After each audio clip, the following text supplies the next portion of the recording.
c'est pas exponentiel, mais c'est vrai que c'est une industrie qui est en croissance régulière, qui a été un peu affectée par le Covid, mais pas tant que ça, et qui fait qu'effectivement, le monde dans lequel on est aujourd'hui fait que de toute façon, c'est pas un secteur, je vais dire heureusement, malheureusement, plutôt malheureusement, il y aura toujours des besoins en sécurité, et donc c'est plutôt un secteur avec des prévisions de croissance régulières sur le long terme. Ça a plutôt ralenti, je dirais, par rapport à quand moi je suis arrivée sur ce secteur-là, mais ça reste très honorable par rapport à plein d'autres secteurs, notamment en France. Bienvenue dans Défense Zone, le podcast qui traite des questions de défense et de sécurité.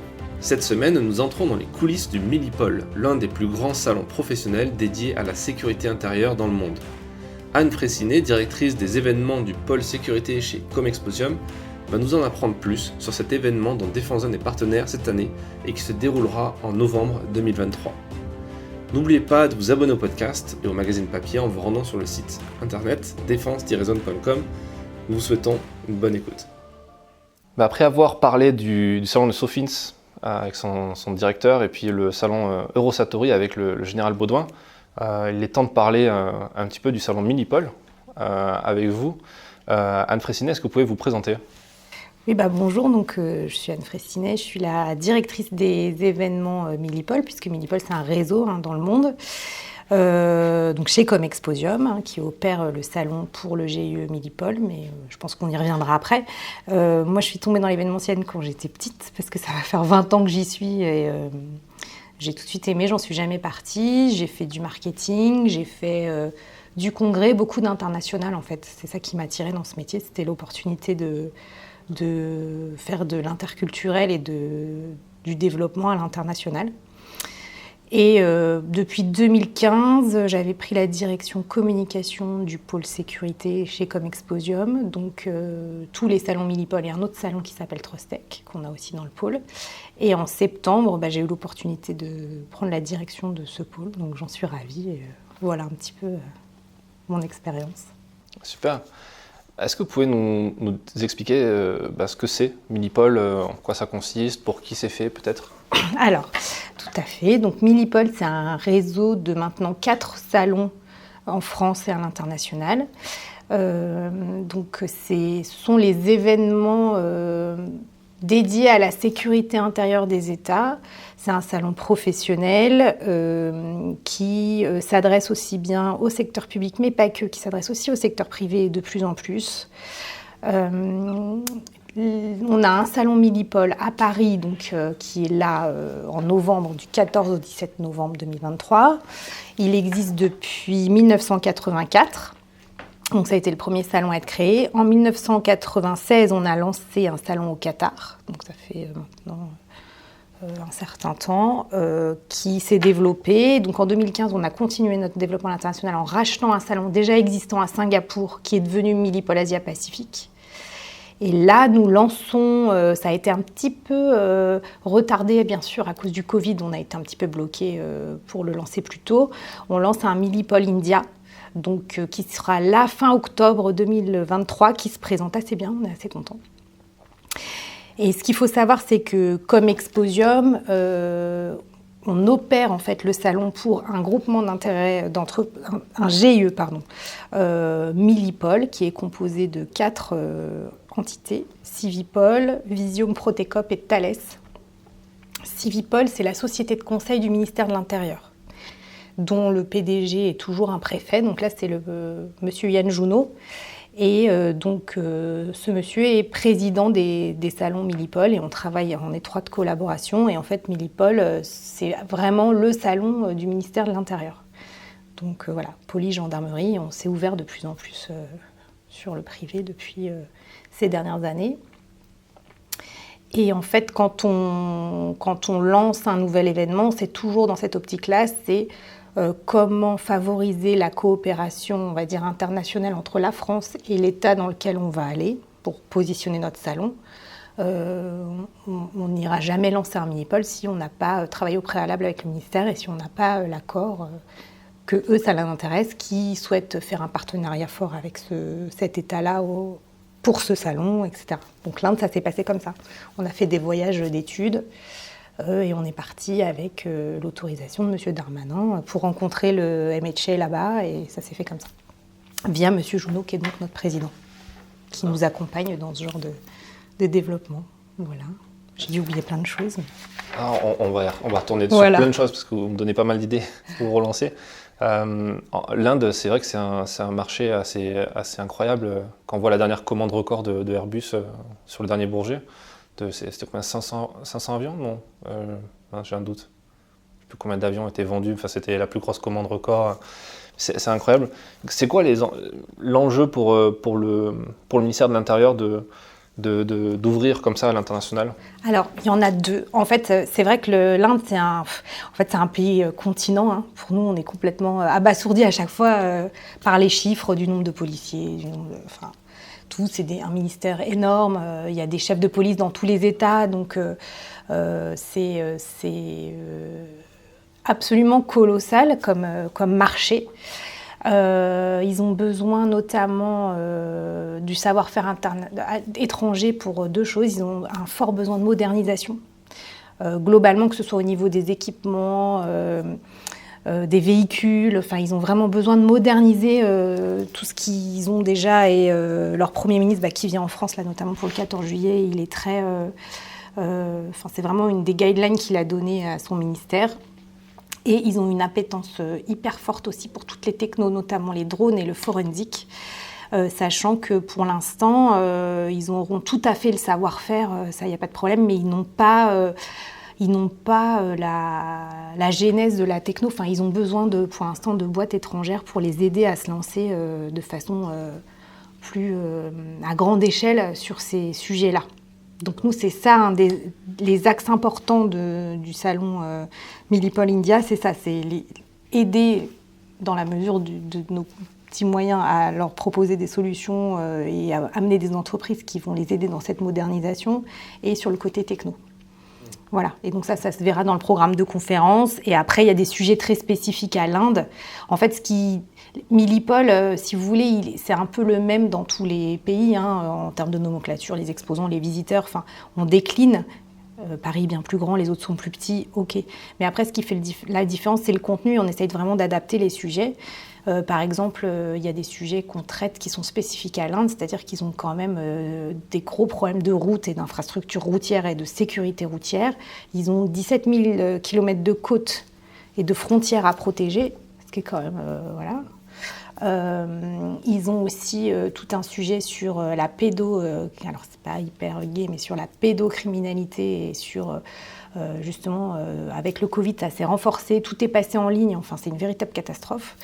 On échangeait avec des gens là-bas, pour nous, Européens, c'est vraiment horrifiant. Et aussi la place des femmes dans la police, on va traiter ce sujet-là, parce que c'est pareil, la parité, c'est pas encore un pays, voilà, mais ils y réfléchissent, ils y travaillent, donc nous, on va essayer de mettre en avant ces sujets-là. Par exemple, voilà, parmi d'autres, c'est les exemples qui me viennent pour Milipol India. Et ils se présentent plutôt bien, donc on est très contents. Pour un lancement, c'est jamais facile, donc voilà.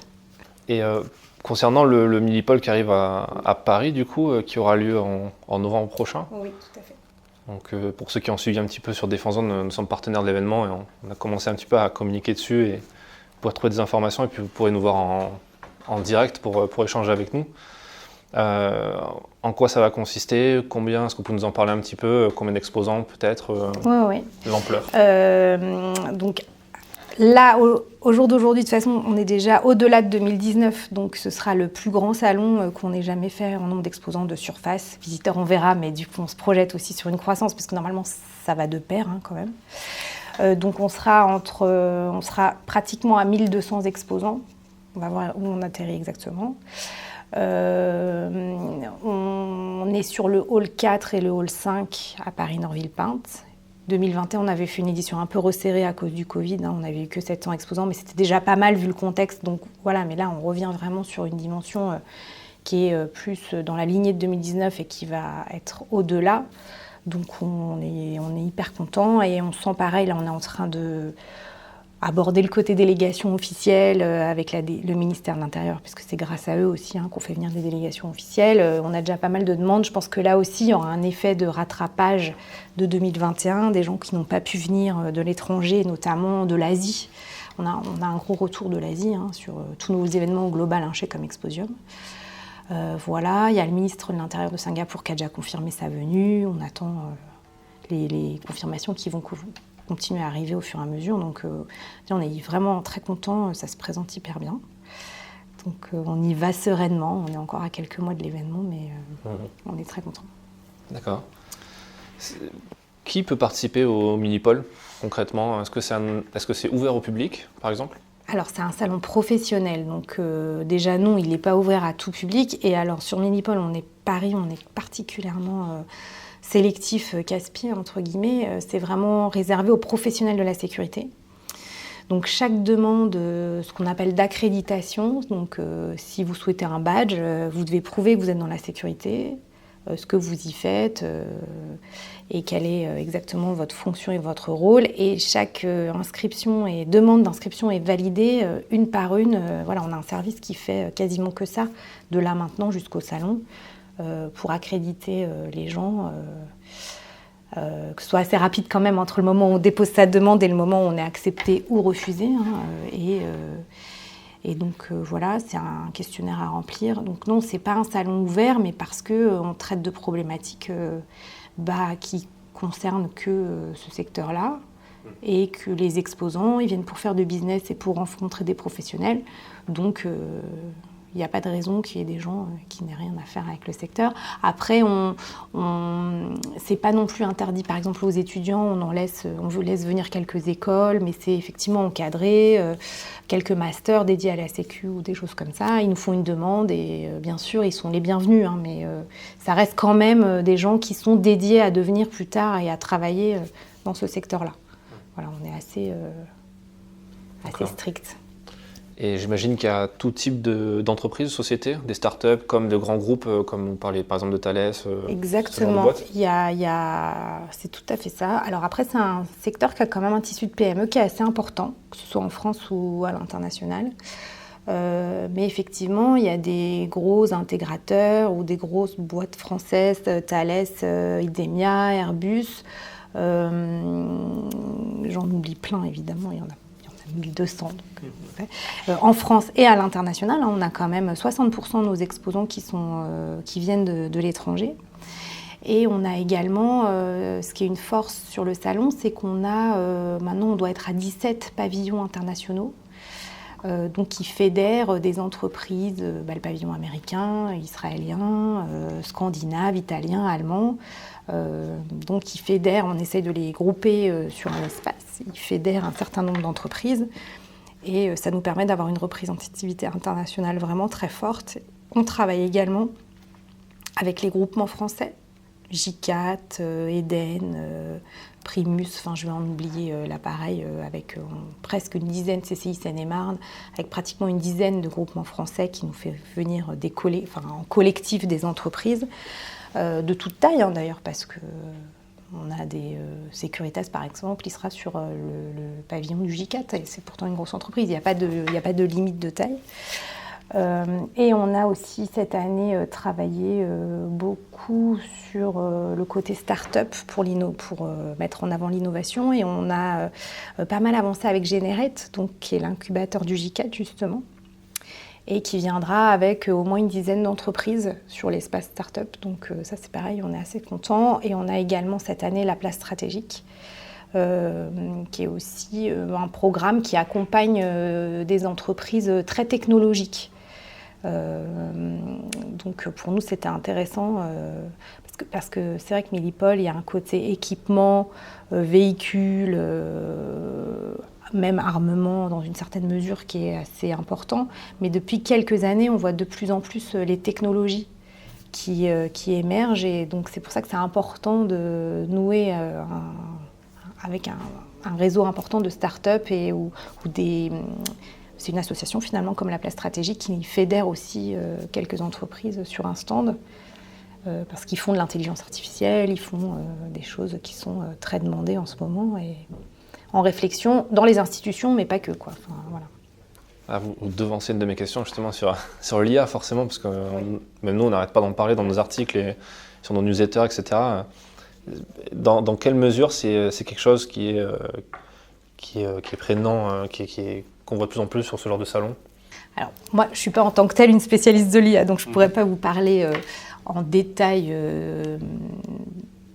vraiment d'aller dans le détail des technos, etc. En revanche, nous ce qu'on constate, c'est effectivement que ce sont des sujets qui reviennent en force année après année, notamment avec tout ce qui est, je vais chercher le mot en français, tout ce qui est CCTV, donc tout ce qui est vidéosurveillance, et notamment analyse des images.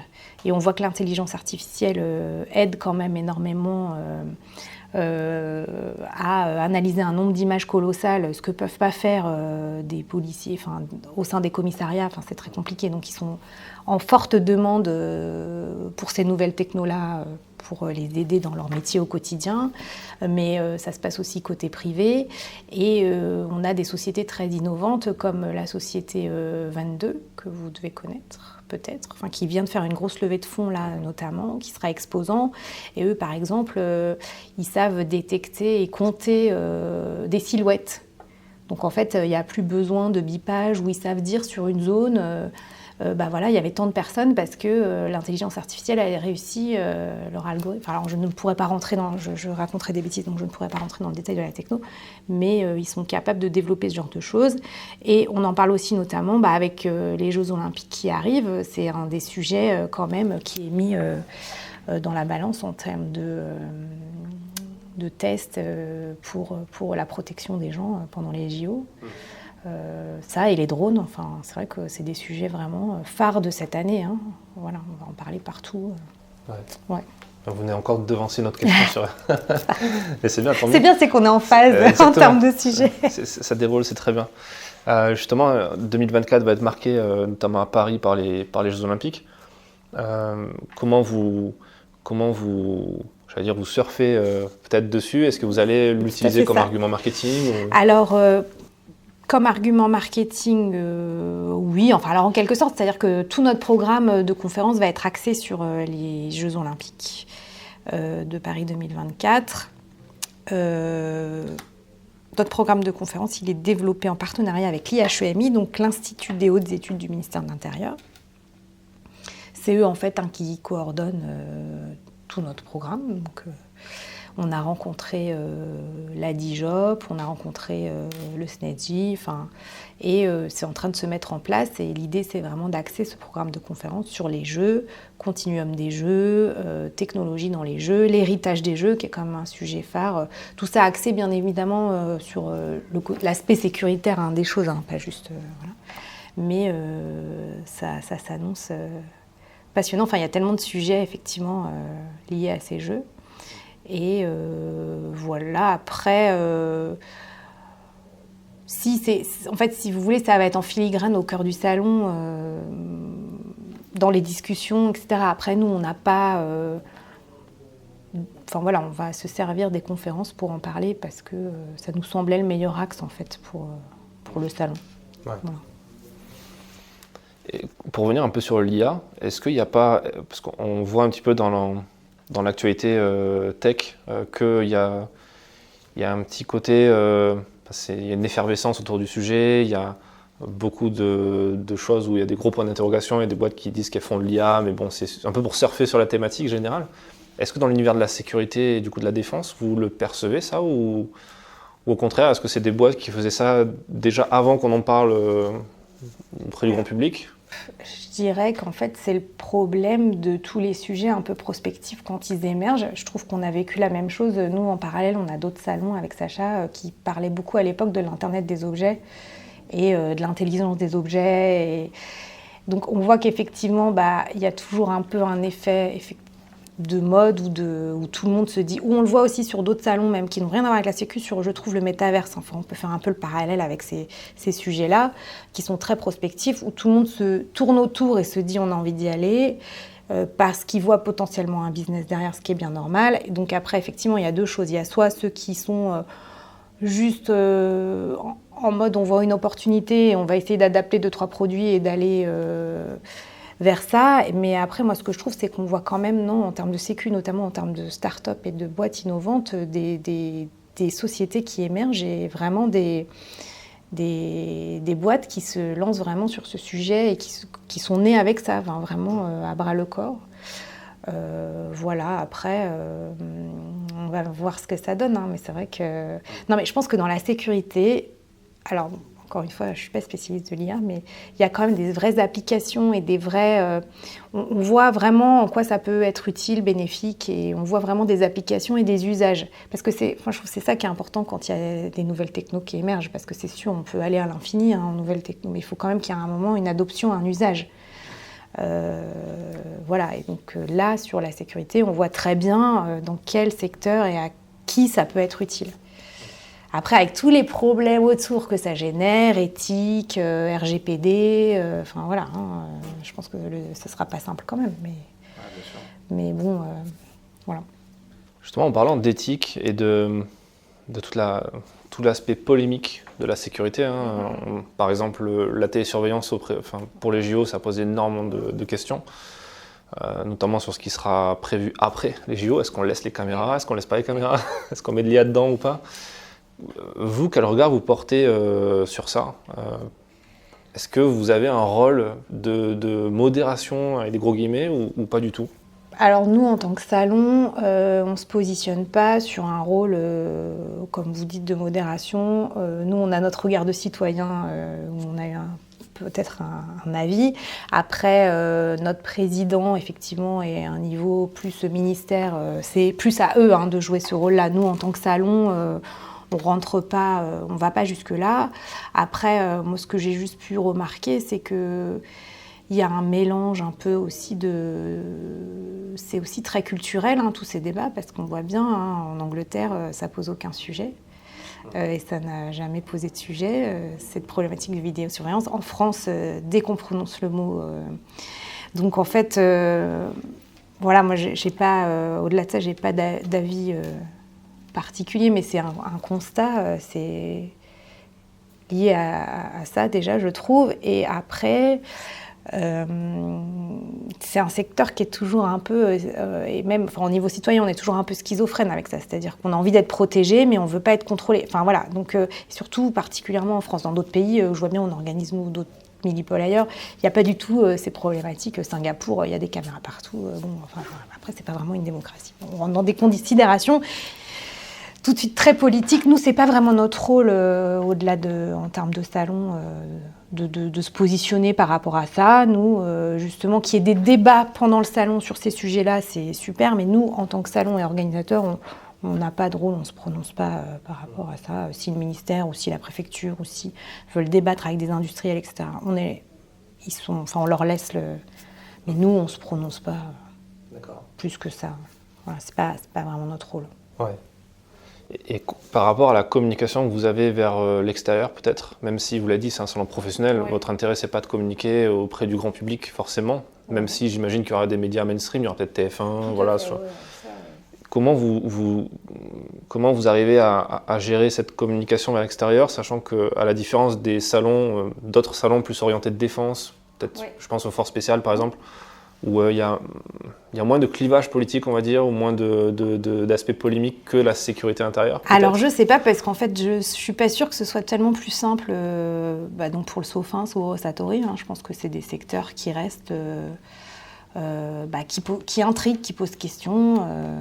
Voilà, après, il y en a d'autres, parce que nous, on organise le salon de l'agriculture. Il y a aussi beaucoup de polémiques sur le monde agricole. Voilà, ça fait partie du débat. Bon, voilà, il n'y a pas de sujet avec ça. Nous, on communique, comme vous l'évoquiez, on est un salon B2B, on est un salon, donc c'est très factuel, en fait. On communique des données, des chiffres, des thématiques. Après, encore une fois... nous, on n'est pas là pour empêcher le débat ou pour empêcher... on n'a pas de... Donc, on communique de façon, très factuelle, j'ai envie de dire, très... sur nos thématiques de sécu qui sont les sujets du moment et sur les chiffres du salon, etc. Et bon, généralement, ça se passe bien. Mais c'est vrai que c'est des sujets qui intriguent, ouais. Tout type de médias, de personnes d'ailleurs. Ouais. Bien sûr. Les événements récents en témoignent quoi, sur ce qui se passe régulièrement de toute façon maintenant en France. Ouais. Vous avez dit que ça va être la plus grosse édition que vous ayez fait. Concrètement, bon, à part le Covid qui a un peu tout cassé en termes de stats pour un peu tout le monde, comment vous percevez, factuellement, statistiquement parlant, comment vous voyez l'évolution du marché de la sécurité? Ça fait une exponentielle? Alors exponentielle, je dirais pas ça. Les derniers chiffres qu'on nous a communiqués et qu'on va nous communiquer, puisqu'on a la chance d'avoir Patrick Haas qui nous fait une étude, qui est en toute sécurité, qui nous fait une étude dédiée pour Milipol juste avant le salon pour nous donner les chiffres. Donc là, on les a pas encore eus, mais il a déjà donné quelques informations. J'étais au congrès du GPMSE il y a pas longtemps. C'est pas exponentiel, mais c'est vrai que c'est une industrie qui est en croissance régulière, qui a été un peu affectée par le Covid, mais pas tant que ça. Et qui fait qu'effectivement, le monde dans lequel on est aujourd'hui fait que de toute façon, c'est pas un secteur, j'ai envie de dire heureusement, malheureusement, plutôt malheureusement, il y aura toujours des besoins en sécurité. Et donc, c'est plutôt un secteur avec des prévisions de croissance régulières sur le long terme. Ça a plutôt ralenti, je dirais, par rapport à comment je suis arrivée sur ce secteur-là, mais ça reste très honorable par rapport à plein d'autres secteurs, notamment en France. Voilà. Et après, c'est plus l'international qui tire, mais bon, quand même, non, ça va. Quand on met les pieds au Milipol, on se rend compte qu'il y a aussi, ça intéresse aussi bien la sécurité intérieure que la défense aussi. On voit des militaires, d'autres armées. Ouais. C'est quoi la part peut-être? C'est quand même majoritairement de la sécurité intérieure à peu près? Oui, alors c'est une bonne question parce que j'avoue qu'on ne l'a jamais quantifié en termes de visiteurs. C'est une très bonne question. Après, ce que je peux vous dire, c'est que c'est 50% secteur public, secteur privé sur le visitorat. C'est à peu près 50% sur 50-50 également sur l'international, France International. Et après... Honnêtement, on a un salon dédié à la sécurité intérieure, donc forcément, on est plus représenté et représentatif de la sécurité intérieure. Après, ce qui se passe, c'est qu'effectivement, dans nos exposants, il y en a quand même un certain nombre qui ont ce qu'on appelle des produits duo, donc qui vont aussi bien pour des applications de défense que des applications de sécurité. Donc, je pense que c'est ça qui génère aussi cet engouement des deux côtés. Au niveau des visiteurs également, mais effectivement, je ne serais pas capable de le quantifier. C'est une bonne question, il faudrait qu'on regarde. C'est vrai qu'on a l'impression, en tout cas c'est un ressenti, que ça se mixe tellement, ces univers-là, c'est pas... Quand on voit le stand, vous avez le stand de l'armée de terre aussi, il me semble, ou en tout cas du ministère des Armées. De l'intérieur, nous, on a. Il n'y a pas le stand des armées, d'accord. C'est ça, Rosatori, ouais. D'accord. Non, on a le ministère de l'Intérieur, on a les douanes en termes d'institutions, et parfois Interpol ou des organismes comme ça. D'accord. C'est pas tout à chaque édition.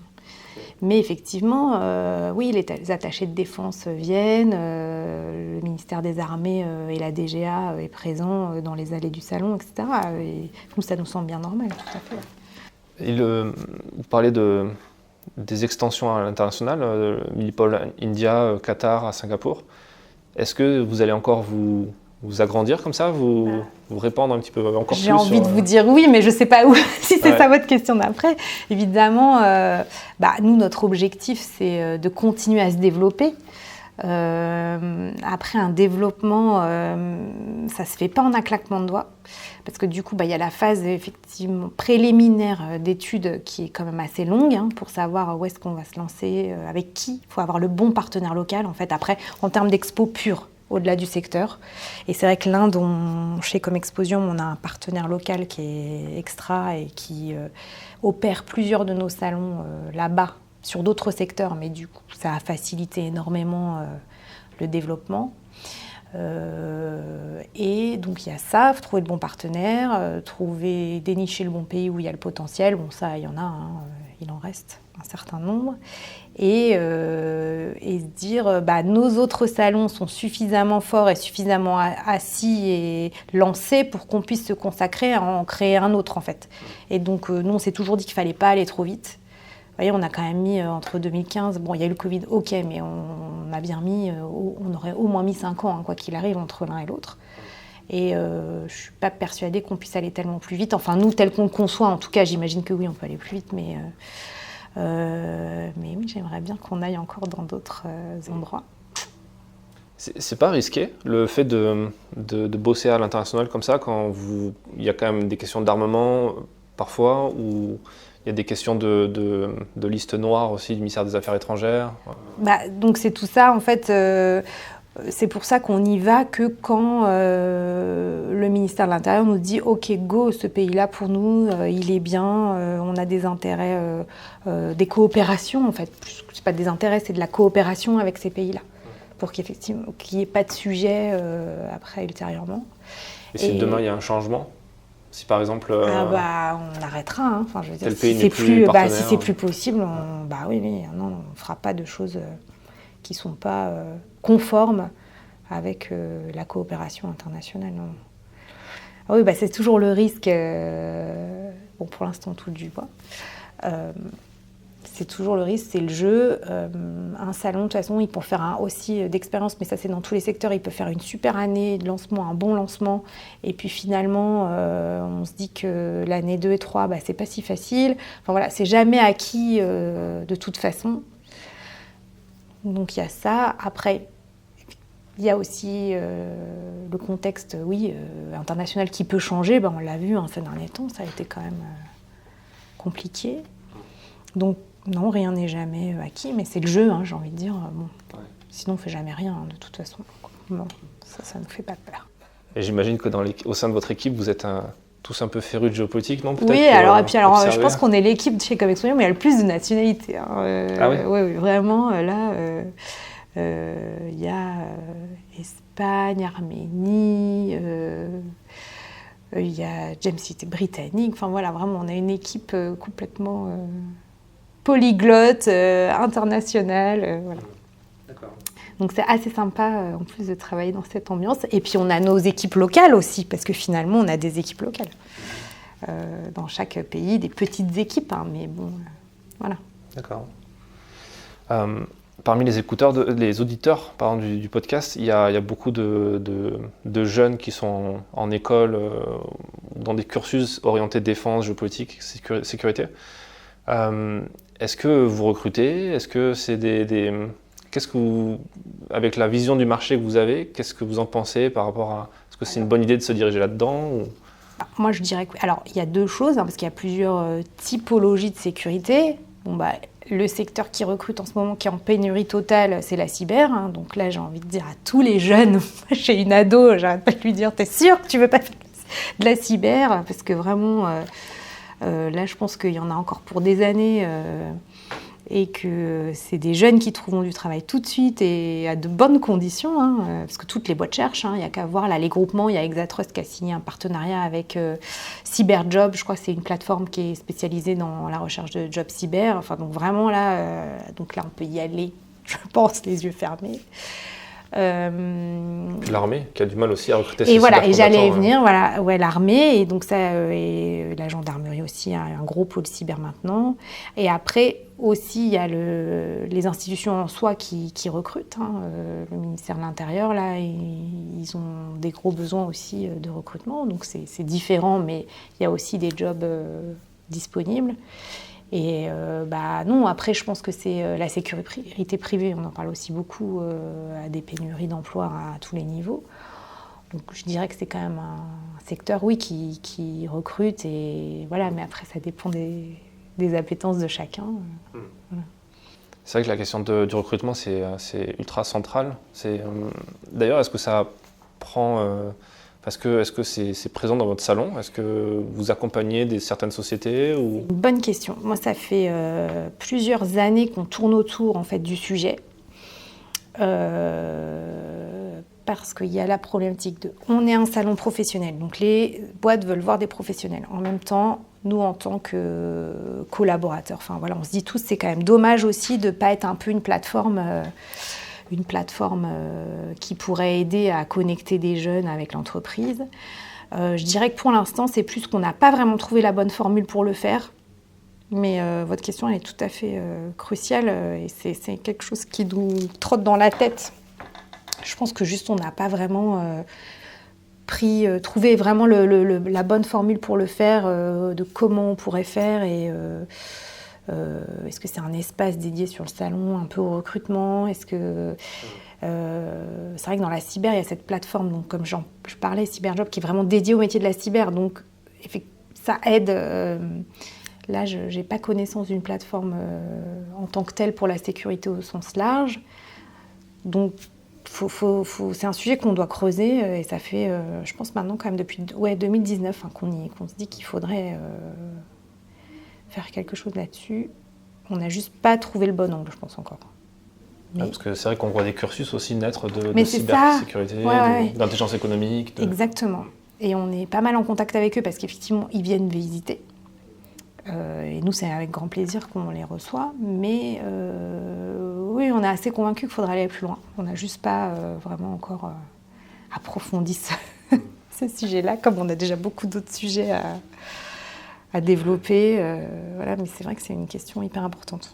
Est-ce qu'il faut faire un truc un peu à côté ? Est-ce qu'il faut qu'on y réfléchisse pour 2025 maintenant, mais ça doit rester une réflexion.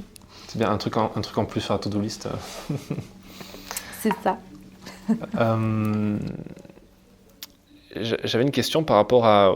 Vous avez beaucoup parlé du secteur privé, secteur public, secteur privé. Quand on parle du secteur privé, vous parlez de la sécurité privée ? Ah ouais, alors c'est aussi une très bonne question parce qu'effectivement, oui, ça en fait partie, mais pas que. On parle aussi des OIV, qui ont les opérateurs d'importance vitale, ou les grandes entreprises du CAC 40 qui ont toutes des directions de sécurité et sûreté, qui viennent de plus en plus sourcer des produits, des projets, des technos sur Milipol, parce que finalement, tout ça peut s'adapter tout à fait au secteur privé. Il y a aussi toute la sécurité privée qui s'est développée ces dernières années et qui recherche aussi là le côté techno et sur tout ce qui est justement télésurveillance. Là, c'est vraiment développé ces dernières années. Donc, ils sont aussi preneurs. À la fois, certains exposent. Securitas, Fiducial, ils exposent et il y en a énormément qui viennent visiter. Mais nous, quand on parle de sécurité privée, c'est vrai qu'il faut toujours faire la distinction. On parle surtout soit des entreprises qui accueillent du public qui ont des problématiques de sécurité quand on accueille du public d'une façon générale, et aussi tous ces grands groupes qui ont des grosses directions sûreté. Je pense à la SNCF, je pense aussi à SNCF RATP, ça peut être Orange, ça peut être Veolia, enfin tous les grands groupes français qui ont des gros, surtout quand ils sont basés à l'international, ils ont des vraies problématiques de sécurité et on est ravis qu'ils puissent venir les partager sur notre salon. Toutes ces sociétés dont vous parlez, c'est des boîtes qui ont des gros besoins en termes de RH aussi, de ressources humaines, de recrutement. Oui. Et souvent d'ailleurs, ce sont des anciens militaires, policiers, gendarmes qui sont là. Du coup, ça me fait arriver sur une question, est-ce qu'il n'y a pas un petit paradoxe sur le fait pour le ministère de l'Intérieur de pousser une économie qui favorise aussi une certaine externalisation vers le privé, ou en tout cas qui se viderait un peu de sa force RH, ou pas du tout? Je ne peux pas me prononcer pour eux, je ne sais pas s'ils le voient comme ça, mais ce qu'ils ont mis en place quand même dernièrement, c'est justement ce continuum public-privé, et ce qu'ils appellent aussi tout ce qui est délégation de services publics vers le privé, notamment dans la verbalisation. Maintenant, c'est plus forcément la police ou la police municipale qui verbalise, c'est des sociétés privées qui font ça pour le compte du ministère au sens large. Et j'ai quand même l'impression que c'est une volonté de leur part quand même d'aller vers ça. Donc, Moi, ça me paraît cohérent. Mais, et vous, quel regard vous portez sur ça, justement par rapport aux demandes que vous avez des industriels ou quand vous discutez avec eux? Est-ce qu'eux, ils voient vraiment quelque chose, un avenir dans lequel un peu comme en Allemagne, on en parle beaucoup, le fait que l'armée se privatise pas mal? Oui. Alors, je ne sais pas si on peut vraiment faire le parallèle avec ce pays-là, je ne suis pas sûre. Après, je pense que c'est quelque chose qui les intéresse parce que ça leur génère du business. Sur le long terme, en plus, si elles arrivent à décrocher avec des grosses institutions des partenariats de long terme, parce que généralement... donc je pense que c'est quelque chose qui est plutôt intéressant pour eux et qui les intéresse. Ils sont plutôt réceptifs, oui. Après, comme toujours, ça se déploie lentement, de toute façon. Donc on ne va pas passer de 0 à 100 comme ça en 2 ans. Donc ça va se faire progressivement. Voilà. Pareil, ça dépend des applications. Il y a sûrement des applications où c'est plus ou moins facile de mettre en place cette coopération. Oui, bien sûr. En tout cas, c'est intéressant de voir les problèmes, enfin en tout cas les externalités parfois négatives que ça pourrait. Parler de cyberdéfense, par exemple, pour avoir reçu l'ancien patron de la cyberdéfense, il en parlait, c'est compliqué de recruter et surtout fidéliser des jeunes avec des salaires de militaires. C'est ça. Là, ça c'est un autre. Ouais, alors ça c'est un autre sujet. Si c'est ça, c'est un sujet qui n'est pas spécifique au ministère de l'Intérieur, c'est général en France, on va dire. Il y a cette historique de sécurité de l'emploi, je pense que c'est lié à ça. Du coup, ça a l'air potentiellement moins élevé que dans le privé. Bon, ça, il n'y a qu'eux qui peuvent trouver la solution, je ne sais pas. Mais c'est vrai que surtout dans des profils cyber, oui, ils gagnent tellement plus à l'extérieur que oui, je peux comprendre qu'il soit très difficile à retenir. À part ceux qui ont vraiment la vocation du service public, parce qu'il y en a forcément, mais enfin bon, ça limite quand même, j'imagine, les candidats. Oui, bien sûr. On a pu d'ailleurs recevoir dans le podcast pas mal de personnels militaires qui sont dans des niches très techniques. Je pense à un mécanicien hélicoptère, des cybercombattants, des gens qui ont un peu ce choix, et c'est ce choix entre le choix du patriotisme et celui d'une carrière, d'une vie de famille, c'est un peu compliqué. J'imagine, ouais. En parlant un petit peu toujours de RH, vous êtes l'une des rares femmes qu'on a fait venir sur le podcast. Et ouais. je suis très content qu'on ait pu faire cet entretien parce qu'on a vraiment envie de faire parler beaucoup plus de femmes. Ouais. C'est pas si simple dans ce milieu qui est je suis bien très d'accord avec vous. Justement, est-ce que vous pouvez nous parler un petit peu peut-être des problématiques que vous avez eues ou au contraire peut-être des choses qui n'ont pas été des problèmes Non, alors je peux.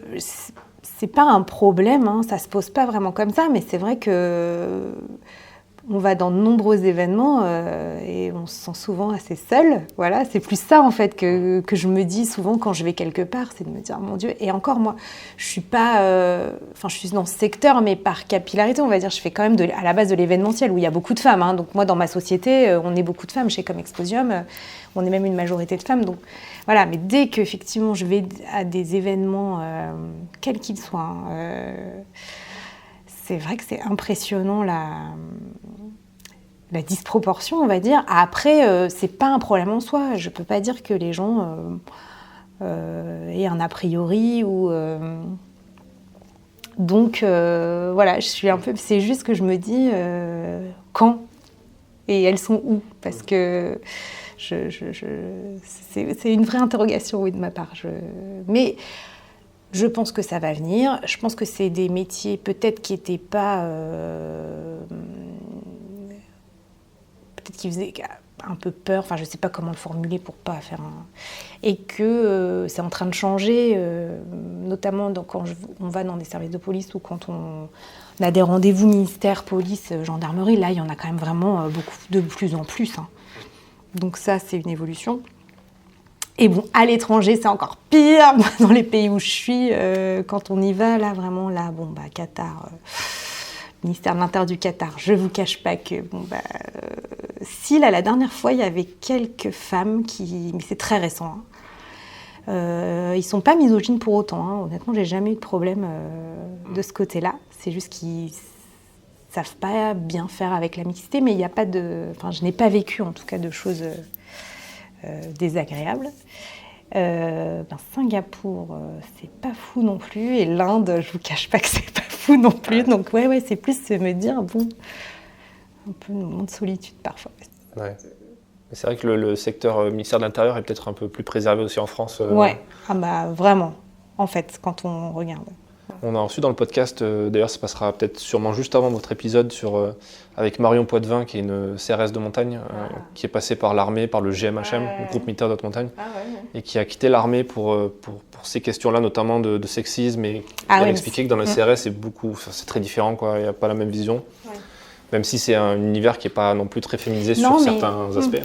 C'est pas forcément un problème pour autant, après, qu'il y ait peu de femmes n'est pas forcément un sujet, après, c'est juste un fait. Mais dans le milieu industriel, comme ça, vous voyez les choses comment? C'est quelque chose qui évolue?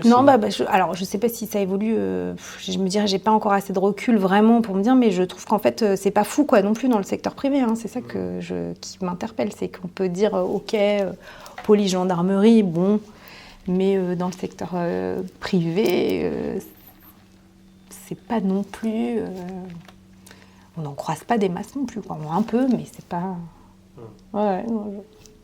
Ça, vous l'expliquez par quelque chose d'autre que le fait que ça soit un phénomène de société, peut-être, ou culturel? Je dirais que c'est plus ça, j'ai pas vraiment d'explication. Je pense que ça va être du temps à venir. Voilà. Peut-être la prochaine génération. Effectivement.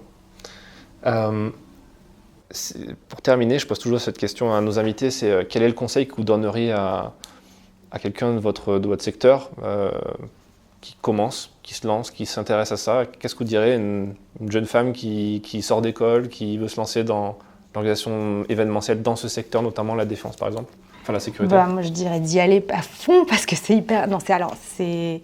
l'événementiel, moi je pense que soit on aime, soit on n'aime pas, parce que c'est des métiers assez stressants. Oui, assez stressant. Enfin, il y a pas tout le temps, mais il y a des grosses montées de stress et des grosses montées de charge. Donc, soit on aime, soit on n'aime pas. Et c'est des métiers après de contact, etc. Donc, voilà, il y a des gens qui adorent et puis quand ça colle pas, ça se voit assez vite. Donc, généralement, l'avantage, c'est que quand on aime, faut y aller, c'est super. Vraiment, c'est des métiers hyper sympas, hyper riches. Et ces secteurs-là, ils sont très intéressants parce qu'il y a beaucoup de paramètres, parce qu'on est tous citoyens. Donc on a tous une appréhension, en fait, ou une compréhension du secteur, ou des interrogations sur ces sujets-là. Donc je trouve que c'est très enrichissant pour soi en tant que citoyen. On rencontre des gens qui ont des parcours incroyables, quand même, qui ont fait des choses dingues. Parce qu'on rencontre les forces spéciales parfois, voilà. Et moi, il y a cet aspect international et interculturel que je trouve hyper riche et qui est quand même quelque chose qui est assez possible dans nos métiers d'événementiel, quoi, et dans ces secteurs-là. Dans le secteur de la sécurité, on a un peu l'impression d'être dans les arcanes du pouvoir, un petit peu, non? Qu'on est face aux décisionnaires, les chefs d'État. Moi, c'est plus mon président qui s'occupe de tout ça, donc un peu, on va dire, un tout petit peu, mais c'est plus qu'on rencontre des gens hyper atypiques, qu'on ne croise pas dans notre vie de tous les jours, et qui ont des vécus et qui ont fait des choses qui sont quand même... on se croit plutôt dans certaines séries qu'on regarde à peu près tous, et oui, parfois c'est la réalité, et c'est ça que je trouve incroyable, de rencontrer ces gens-là que j'aurais jamais, même pas croisés sinon, c'est sûr. Donc non, ça c'est hyper riche. Je trouve humainement parlant, c'est un secteur qui est très riche. Ce que je n'aurais pas pensé forcément au départ. Ouais. Il y a beaucoup d'idées reçues. C'est ça, exactement. Et en fait, vraiment, voilà. C'est des gens qui sont engagés, passionnés souvent, donc c'est très intéressant. C'est vrai. Voilà. Merci beaucoup pour Merci cet échange qui était aussi très intéressant. Merci beaucoup. Merci d'avoir écouté cet épisode jusqu'à la fin. S'il vous a plu et que vous voulez soutenir notre travail, abonnez-vous à notre magazine en vous rendant sur le site défense-zone.com. À très vite pour un prochain épisode du podcast.